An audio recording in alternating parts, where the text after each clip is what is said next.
형제와 여러분 안녕하세요. 오늘은 9월 17일 월요일 배신자를 품는 사랑이라는 제목으로 누가복음 22장 1절부터 13절까지를 묵상합니다. 1절, 2절. 6월절이 하는 무교절이 다가오매 대제사장들과 서기관들이 예수를 무슨 방도로 죽일까 궁리하니 이는 그들이 백성을 두려워함이더라. 자, 6월절 이스라엘 민족의 최대 명절, 수많은 사람들이 모이는 예루살렘에 모이는 명절이 가까이 왔습니다.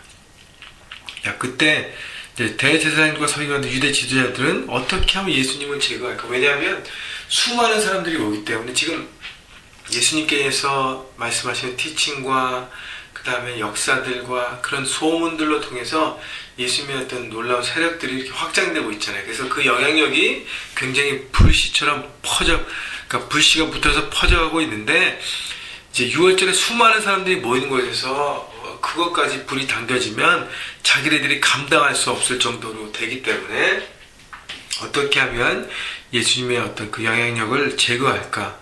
그래서 예수님을 제거할까를 궁리한 것입니다. 자, 유대 지도자들의 특징은 뭐냐 하면 진리에는 관심이 없어요. 그들이 망한 이유는요, 진리에는 관심이 없습니다. 어떻게 하면 자신들의 기득권을 지키는 것에만 관심이 있습니다. 그래서 그것에 거치장스럽게 되는 것은 바로 예수님이라도 제거하려고 했던 그들의 이기적인 마음, 그들의 욕심입니다. 자, 그리고 세상의 원리에 따라 살잖아요. 다른 사람을 죽이고 자기가 밟고 일어서려는 것. 그래서 상대방을 모함하고 죽이고 없애려는 거기에 집중합니다. 자신들이 더 진리 가운데 쓰고 더 바르게 온전한 삶을 살면서 나갈 건 생각 안 하고 상대방을 모함하고 죽이고 그렇게 눌러서 이기는 그 방법만 생각하는 것이죠. 3절. 12 중에 하나인 가룟유다이라 부르는 유다에게 사단이 들어가니. 자, 가룟유다의 예수님에 대한 배신은 가룟유다 안에 먼저 그렇게 사단이 들어와서 유혹하고 끌만한 뭔가가 있었습니다. 그냥 사단이 막 들어가는 건 아니죠. 우리 생각 가운데 뭔가 이렇게 우리 연약한 부분, 생각으로 갈등하고 있는 부분에 사단이 꼭 들어와서 우리 생각으로 죄를 짓게 만듭니다. 여러분, 어느 복음서에 보든 어느 성경에 보든 유다가 하나님 앞에 자기 자신을 드리고 고백하고 헌신하고 베드로처럼 요한처럼 다른 사도처럼 그렇게 고백하고 제자로서의 살아가는 어떤 모습들과 대화들이 보여진 적이 없어요. 유다는 항상 예수님 곁에 있지만 자기의 마음을 들이지 않고 일정한 선에서 예수님을 따라갔던 사람입니다. 마음으로요. 자, 그리고 돈을 관리했기 때문에 돈에 이렇게 민감하고 돈에 묶여 있었어요. 그래서 한 여인이 목합을 가지고 와서 깨트리면서 예수님 앞에 이렇게 씻을 때 비싼 걸 왜 그렇게 하냐고, 더 가난한 사람을 위해서 나눠줘야지, 자기는 아무것도 안 하면서 그렇게 그 사람을 비하하는 잘못된 재정관을 갖고 있었던 사람입니다. 자, 이에게 사탄이 들어갔어요. 그래서 사단은 우리가 항상 이렇게 주류에 있지 않고 비주류로 가는 그때에 우리를 유혹해서 완전히 비주류가 되고 오히려 어떻게 되죠? 반대자가 되게 하는 것이죠. 4절. 이에 유다가 대제사장들과 성전 경비장들에게 가서 유다가 직접 가잖아요. 예수를 넘겨줄 방도로 의논하며 그들이 기뻐하여 돈을 주기로 언약한지라. 아마 유다가 돈을 요구하고 그 다음에 제안했을 것입니다. 너무 좋죠. 대제사장들과 그 다음에 서기관들은 웬 떡이 굴러왔냐 생각할까? 어떻게 하면 해결하려고 했는데 인사이드 배신자가 나타났잖아요. 6절. 유다가 허락하고 예수를 무리가 없을 때 넘겨줄 기회를 찾더라. 결국 돈에 묶여 있어서 결국 자기의 스승도 배신하는 배신자의 삶을 살게 되는 것입니다. 여러분, 주님과 우리는 항상 가까이서 내 마음을 오픈하고 함께 가야 합니다. 일정한 선에서 내 것을 지키고 내 안에 있는 것을 이렇게 드러내지 않고 일정한 선에서 나만 이렇게 나의 중심으로 살아간다면 우리도 어느 순간에 주님을 배신하고 등질 수 있다는 것을 여러분 분명히 아시고 사단의 도구가 되는 것입니다. 7절. 6월절 양을 잡을 무교절이 이른지라. 예수께서 베드로와 요한을 보내시며 이르시되 가서 우리를 위하여 6월절을 준비하여 우리로 먹게 하라. 자, 예수님께서는 유다의 잘못 선택을 이미 아셨어요. 감지하셨습니다. 유다의 삶을 보았기 때문에.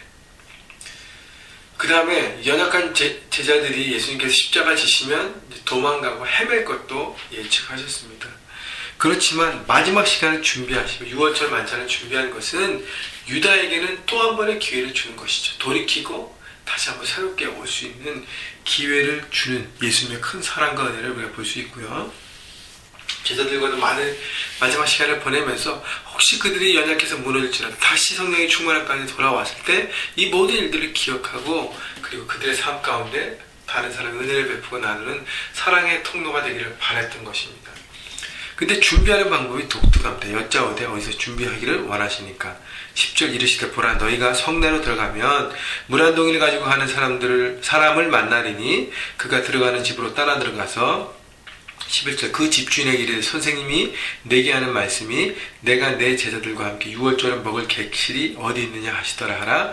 12절 그리하면 그가 그 자리를 마련한 큰 다락방을 보이리니 거기서 준비하라 하시니 예수님께서 이미 준비하셨다는 것이죠. 그러면 가시면 되는데 왜 베드로와 요한에게 이렇게 특별한 체험을 하게 하실까요?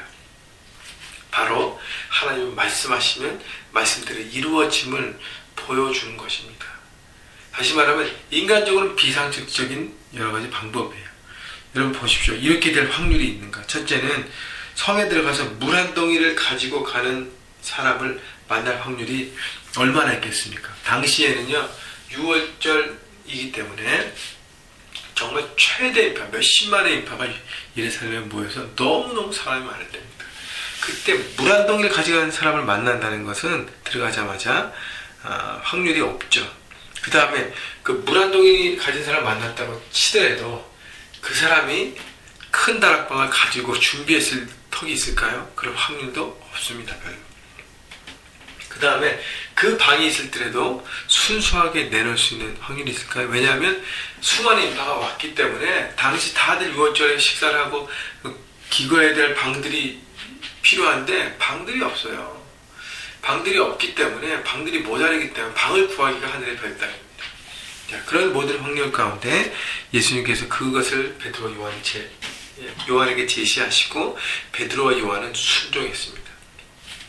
왜냐하면 그 예루살렘에 입성할 때 나귀의 사건도 그렇고 예수님께서 말씀하신 모든 일이 이루어짐을 바라보고 거기에 늘 하나님 말씀이 우리의 상식적으로는 이해가 안 되지만 순종할 때 뭔가가 이루어지고 확실함을 바라보고 베드로와 요한도 순종한 것입니다. 여러분 순종이 제사보다 낫습니다.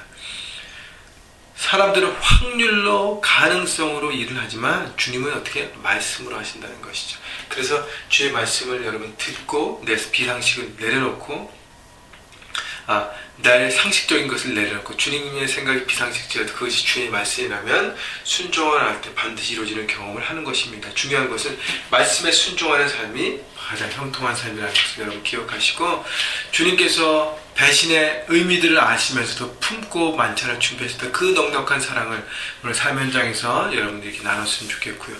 또 하나는 말씀에 순종하는 삶을 통해서 여러분 생각이 조금 아닐지라도 힘들지라도 어려울지라도 순종할 때 귀한 열매와 귀한 것들을 보는 것을 여러분 바라보시고 오늘도 믿음으로 기적을 누리신 여러분 모두가 되기를 주님의 이름으로 축원합니다.